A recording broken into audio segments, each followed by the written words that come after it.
how to transfer your Android screen. So if you want to transfer your Android screen, or if you want to auto hide the status bar with one single tap, then what you need to do is first, you just need simply make sure that you have a stable internet connection. After that, open up your Play Store, and from the Play Store, you need to search for an application which is full screen immersive. Now here you will have the application. You need to just simply go with install, which will be on the right side, and wait for it to install. After installing, you will have the open option, which will be on the right side. You need to just simply go with open.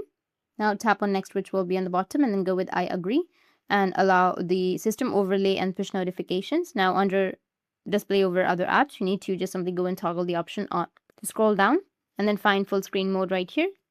Turn on, allow display over other apps. Now you can go back and then go with allow. Go with I understand, which will be on the bottom. Now you can go and select hide navigation bar or hide notification bar. You can go with any option that you're comfortable with. Swipe up briefly. Now you can manage visibility effortlessly.